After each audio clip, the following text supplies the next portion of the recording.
C'est l'heure du journal de l'Afrique. Soyez les bienvenus sur France 24. À la une ce soir, la fin de non-recevoir du président bissau-guinéen Umaro Sissoko Embalo a rejeté la demande d'extradition de François Bozizé vers la Centrafrique. Une demande d'extradition suite à un mandat d'arrêt international émis contre l'ancien président centrafricain. La correspondance régionale à suivre. L'épidémie de choléra s'installe au Kenya. Le pays ravagé par les inondations est désormais menacé par la propagation d'épidémies. Selon l'OMS, 44 cas de choléra ont été enregistrés dans le pays. Nous serons à Nairobi dans ce journal. Et puis la possibilité d'un génocide plane de nouveau sur le Darfour. L'ONG Human Rights Watch a publié un rapport mettant en garde contre des campagnes meurtrières visant la communauté massalite. Nous recevons ce soir Jean Galopin, chercheur au sein de l'ONG. François Bozizé ne sera pas extradé vers la Centrafrique par la Guinée-Bissau. Parole du président bissau-guinéen Umaro Sissoko Embalo. Une demande d'extradition suite à un mandat d'arrêt international émis contre l'ancien président centrafricain. La Cour pénale spéciale veut faire la lumière sur des massacres commis entre 2009 et 2013 par la garde présidentielle de l'ancien putschiste. La correspondance régionale de Sarah Sako. François Bozizé, 77 ans, ne semble pas prêt de quitter la Guinée-Bissau où il vit depuis mars 2023 en exil. L'ancien président centrafricain, renversé il y a 11 ans par la Séléka, la rébellion qui sévissait à l'époque, est sous le coup d'un mandat d'arrêt international pour crimes de guerre, crimes contre l'humanité, dans des faits relatifs à la tristement célèbre prison de Bossambélé où étaient enfermés ses opposants. Alors la Cour pénale spéciale de Bangui, parrainée par les Nations Unies, qui a émis ce mandat, demande la coopération de Bissau, mais le président de ce pays, Umaro Sissoko Embalo, a été catégorique. Non, il ne l'extradera pas. Écoutez. Je l'ai reçu dans un cadre purement humanitaire. Moi-même, j'ai connu l'exil. Nous avons posé 2 conditions à cet accueil. D'abord, qu'il s'abstienne de faire de la politique. Ensuite, qu'il ne s'implique pas dans des actions de déstabilisation de son pays. Que ce soit clair, nous ne l'extraderons pas. Il n'existe aucun accord entre nos 2 pays dans ce sens. François Bozizé est par ailleurs sous le coup d'une condamnation, cette fois par la justice centrafricaine, aux travaux forcés à perpétuité pour crimes et rébellion.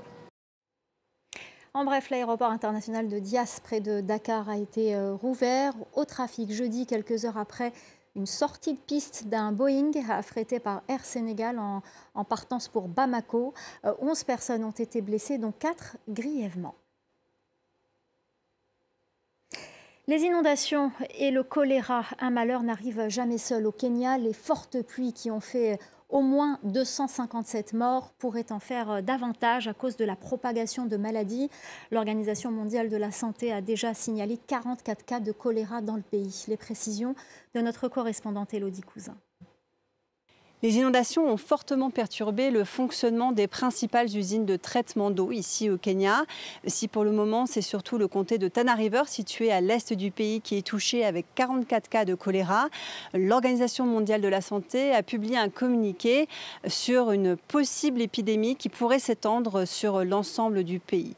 Je vous propose d'écouter le docteur Georges Guibouré qui alerte à ce sujet. Le choléra tue très vite et le choléra se propage rapidement. Les inondations que nous vivons en ce moment dans le pays transportent de l'eau sale et se propagent dans les canalisations se mélangeant à l'eau potable.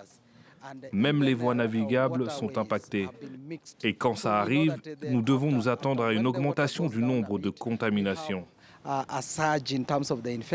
Le choléra est en forte hausse dans le monde entier depuis 2021 et les premiers chiffres préliminaires de 2023 viennent confirmer une nouvelle augmentation puisqu'il est estimé que 700 000 nouveaux cas ont été enregistrés à travers le monde.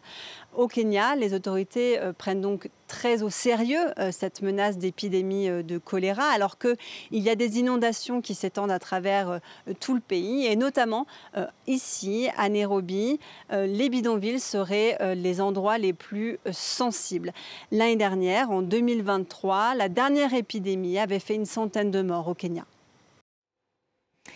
Et on vous parle également de la rentrée littéraire de la maison d'édition sénégalaise Ginsan.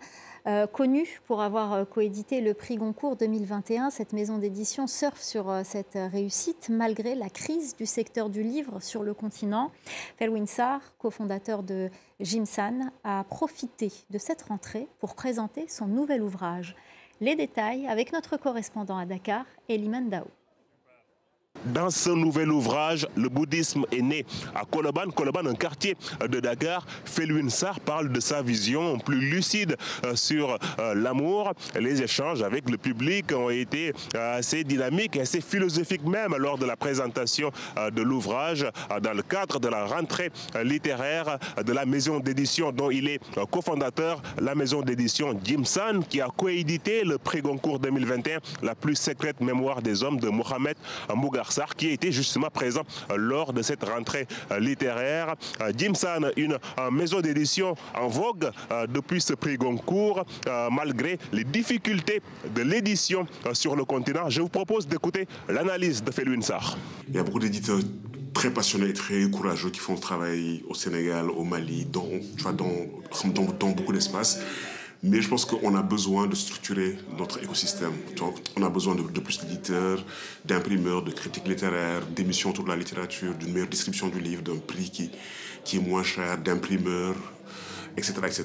Et je pense que ça va se faire, que c'est en train de se faire, et que chaque acteur peut jouer un rôle. Depuis le prix Goncourt remporté en 2021, Jimsan a augmenté son nombre de collections et ambitionne de rester plus que jamais l'une des maisons d'édition qui compte sur le continent.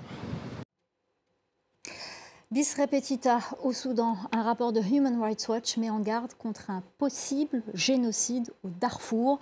Selon un rapport de l'ONG, les paramilitaires des forces de soutien rapide et les milices alliées ont mené une campagne systématique visant à se débarrasser des habitants de l'ethnie massalite. On fait le point sur la situation sur le terrain avec ces témoignages poignants compilés par Clémence Valeur. El Fashir, la dernière ville tenue par l'armée soudanaise dans la région du Darfour Nord, est menacée de massacres de civils. Alors que le groupe paramilitaire des forces de soutien rapide se rapproche de plus en plus de la capitale régionale assiégée, les experts tirent la sonnette d'alarme. L'ONG Human Rights Watch a publié un rapport ce jeudi accusant le groupe et les milices alliées de nettoyage ethnique à El Geneina, dans l'ouest de la région. Les RSF auraient pris pour cible les Massalites et d'autres communautés non arabes entre avril et novembre dernier. Des centaines de survivants rapportent des violences telles que tortures, viols et massacres. Environ 8 miliciens importants des uniformes de la RSF sont apparus. Ils étaient accompagnés d'autres membres de ces milices arabes bien connues. Ils se disputaient avec les gens, ils ont arrêté les voitures, ils ont ouvert le feu sur nous. Ils ont tiré sur la poitrine d'enfants, de femmes, d'hommes de tout âge. Le premier groupe de miliciens nous a dit « Nous allons vous tuer avec des couteaux. Votre ville est sale et nous voulons la débarrasser de vous. » Il y avait des enfants parmi eux. Ils m'ont enlevé ma robe, l'a jetée par terre et m'a fouillée. Après avoir pris ce que j'avais, ils ont attrapé ma sœur Fatima et ils l'ont battue et battue. Depuis plus d'un an, le Soudan est aux prises d'une violente lutte de pouvoir entre l'armée dirigée par le président Abdel Fattah al-Burhan et les forces paramilitaires de soutien rapide commandées par son ancien adjoint, Mohamed Hamdan Daglo. Depuis lors, la guerre civile a fait des milliers de morts et provoqué le déplacement de plus d'un demi-million de personnes, la plupart originaires du Darfour occidental. Jean-Baptiste Galopin est notre invité ce soir. Vous êtes chercheur à l'ONG Human Rights Watch. Merci beaucoup d'être avec nous. Bonsoir. Alors concrètement, que dit votre rapport? Quelle est la situation sur le terrain? Écoutez, nous avons enquêté pendant plus de 10 mois sur les événements de la ville d'El Geneina, qui est donc la capitale du Darfour occidental.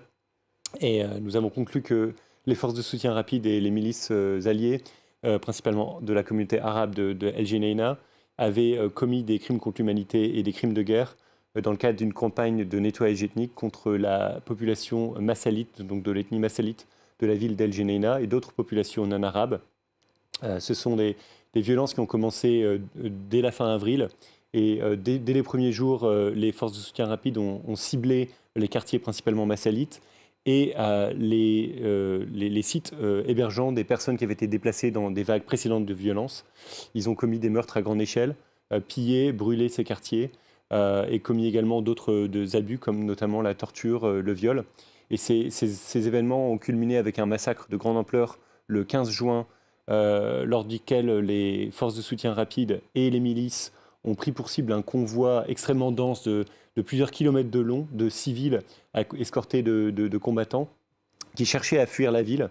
Et donc le combat a été attaqué à l'aube et les forces de soutien rapide et les milices ont tué de très nombreux civils, y compris des femmes, des enfants, des personnes blessées, des personnes âgées.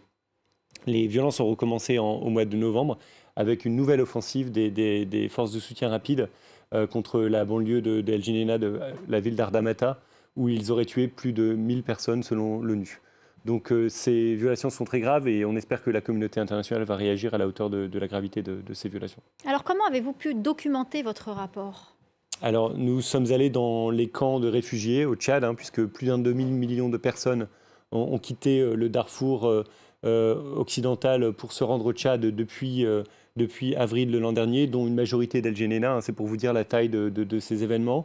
Et on était dans ces camps, on a rencontré plusieurs centaines de personnes, et on a rencontré personne qui n'avait pas été témoin d'atrocités ou victime lui-même d'atrocités ou membre d'une famille de quelqu'un qui avait été tué ou blessé ou violé dans ces événements, notamment dans l'hôpital d'Adré, qui est géré par l'organisation MSF, de Médecins sans frontières, où on voyait des enfants de 8 ans qui avaient été attaqués par les forces de soutien rapide. Et voilà, donc c'était une expérience assez difficile. On a également travaillé par téléphone. On a vérifié de l'imagerie satellite et également des vidéos qui avaient été postées en ligne. Donc, oui. Ne craignez-vous pas que justement que ce conflit au Soudan ne soit un conflit oublié ? Il y a d'autres conflits, je pense à l'Ukraine, mais aussi au Proche-Orient, pardon. Est-ce que vous ne craignez pas justement que ce qui se passe au Soudan ne soit pas un peu mis de côté par rapport à ce qui se passe ailleurs ? Écoutez, notre travail vise à justement jeter la lumière sur ce qui s'est passé. Il y a un vrai problème dans ce qui est l'effort de l'ONU, notamment pour compter le nombre de victimes dans les conflits africains. C'est un problème qui est assez général. On avait déjà ça au Tigré. Et au Darfour, les chiffres officiels de l'ONU, au Soudan, pardon, les chiffres officiels de l'ONU sont environ 12-13 000 morts sur l'échelle du pays, alors qu'en réalité, c'est l'ordre de grandeur de ce qui s'est passé simplement dans la ville d'El Geneina. C'est pour vous dire la façon dont l'ampleur du conflit est sous-estimée.